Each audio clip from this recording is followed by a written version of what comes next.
I'm Barbara Horgan from Boffins Books. Today, Di Morrissey, a well-loved and prolific Australian novelist, has popped into Boffins to discuss her new novel, Rain Music. Great to see you again, Di, and welcome back to Perth. Oh, it's lovely to come back to the West, and it's lovely to see you after so many years. Absolutely. We go back a long way. Now, firstly, a question that's always puzzled me. Do you first decide on location for your new novel and then work on the characters and the story, or the other way around, or sometimes the place comes first. It's always the story is triggered by a place, Yes. a landscape, and for whatever reason, it's all kinds of reasons why the place chooses me, how it comes about, and then I go and live there and spend a month or 2 months in that place, and that's when I find the characters and the history and the story, and you smell them, the smells and see the colours, and yes. that's why I feel I can describe them properly, because I've lived there.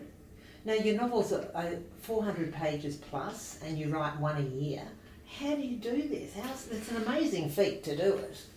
Yes, and I'm trying to have a life on the side as well, Barbara, with grandchildren now. Well, actually, the secret is I have an absolutely wonderful editor called Liz, and she lives up in Lismore in northern New South Wales. I've now lived down in the mid-north coast, and we talk every day on the phone, and we get together once a year when I've decided on the place. Yes. And then we get together and I sit down and I say, I've been to Cooktown, this is what I saw, this is what I want to do, and I think in this book I want to write about a brother and a sister, and off I go. And then I sort of outline what I'm thinking of, except the end, because I never know how the books are going to end. And then Liz sits there and then shoots great big holes in my plot. And so we kind of save time, and as I'm writing one chapter, then it goes to her to edit, and I start the second chapter, so that she's editing behind me. So by the time the book is finished, I've redrafted it like 4 or 5 times, so that I can refine it over and over and over, because we work together through the whole 7 months that it takes. So Yes, that's now, how that happens. You mentioned about a brother and a sister. Now, I'm an only child, as you are. Yes. But you wrote these 2 siblings so well. Did you talk to friends? Who had brothers and sisters? I did. Because Yes. there's sort of the authenticity you've aptly achieved it. It's terrific. Oh, great. Yes. Oh, thanks, Barbara. Because they had there was so many nuances going on. Yes, actually one of the girls in Pam McMillan, Samantha, said, "Oh no, you're writing about me and my brother." So I went, "Oh, that's good." But I did talk to lots of people that were in that age group. Yes. And the one thing though, I did not talk to my son or my daughter about their relationship, because I just felt that I just couldn't do it. So I spoke to other people. But I remember, I don't know about you, but when I was growing up as an only child, all of the friends I chose tend to come from big families. Yes, same with me. Yeah, Yes. and you'd be another little head around the table, so you observed without realising it how all these dynamics And the nuances worked. that went on. Yes, you sort of absorbed it probably better than if you had your own brother, because you were looking at lots of different relationships. And it's the one relationship I've never explored in a book, is the Yes, I sibling know. one. Yes, Yeah. that's why I thought I'd mention it, how well you did it. Oh, Yeah. good. Now, you were originally a journalist, and I fondly remember you on Channel 10 in the 80s. Did your journalistic background help you as a novelist and enhance your sort of skills in researching your writing, as it has done it and has been said by Michael Robotham? Absolutely. I learned how to research by going to a place. I know how to interview people. I know what to look for. So the research was a huge thing. But also in journalism, I did my cadetship at the Australian Women's Weekly and the Daily Telegraph at ACP. You learn. You've got very tough editors and sub-editors and chiefs of staff. You're on a deadline. So you learn to never miss a deadline, to write concisely, to get people in straight away, because otherwise the sub-editors just chop it out. So it was really, I think, the best creative writing course I could have done. So it really has terrifically helped my novel writing. Exactly what Michael said. Yes. Oh, really? Yeah. Now, Ned, who's a musician, Musical, yeah.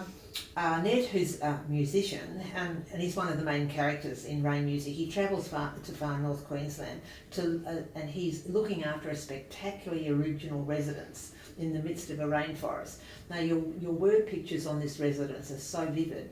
I wondered, did you base the house on some place that you knew or area you knew?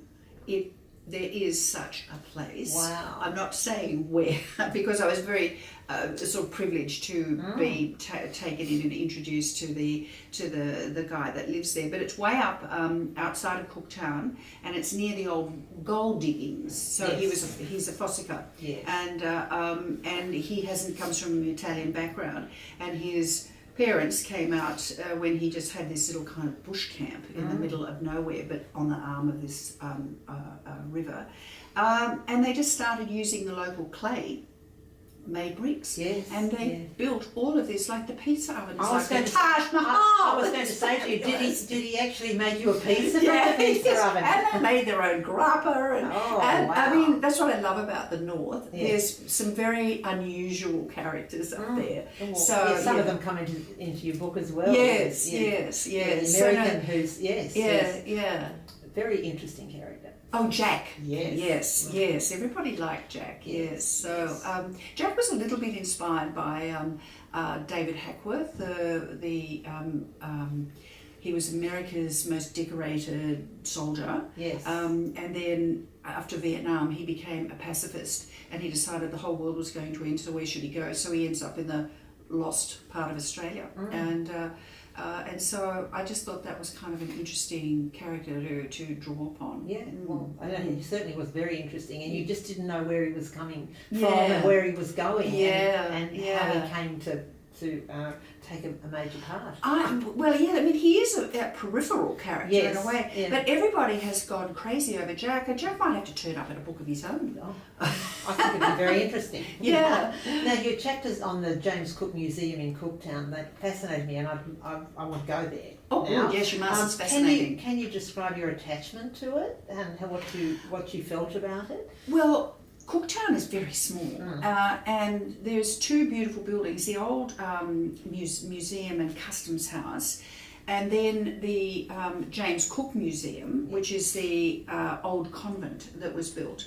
And it's like built 100 years to the day after where James Cook, the Endeavour, founded and came ashore, and he spent 7 weeks there, which is really our first sort of East Coast contact in a way with Indigenous people and the whole thing. Really. Yes, and he was there for 7 weeks.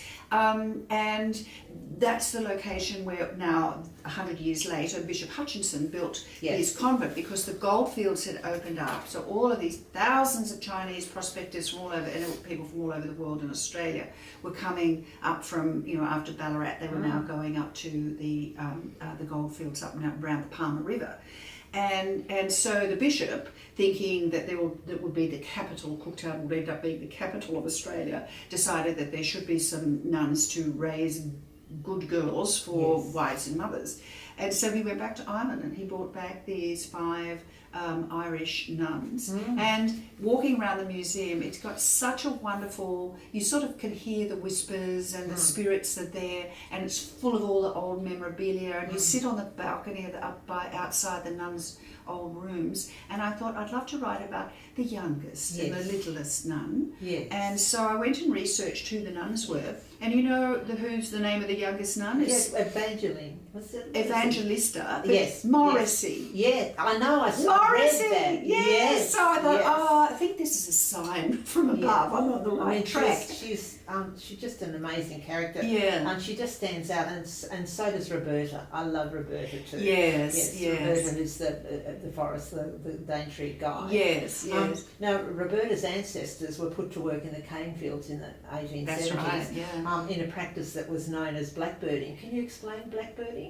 It was when they were also nicknamed Kanakas. Yes. Now, another reason, I mean, I don't like to preach, but I like to people, but I just found that when I came back and had heard like the equivalent of Roberta's story, and I was telling people and of all ages who said, what's a Kanaka? Yes. So it was when after the gold the sugar came, and the sugarcane fields required, of course, massive, was all, you know, cut by hand. It was all manual. And yeah. yes, and so to get the labour force, they took boats around the islands up off the Torres Strait and further afield, but they went mainly to Vanuatu as we know it now. And they basically kidnapped strong Yes. young men, Yes. and they brought all of these people over to work in the cane Well, it fields. was really slavery. It was Yes. Australia's, you know, slave labour. Yes. Some of them were sent back, and I mean, and that was pretty awful too, because they just put them on boats and dropped them on an island. They Yes. didn't necessarily go back to their Homeland. homes. Some, you know, took up and married Aboriginal women, and then, you know, they stayed on, but a lot were just kind of sent back. But there was a big community of South Sea Islanders that were left behind, and many of whom are now, you know, quite you know, famous poets and writers, and have gone on to enrich our history. But they weren't allowed to own land, to buy land, unlike when then the Italians came in and The Europeans. they were allowed to borrow money, but they were treated very badly, and so that's been a big coming to terms with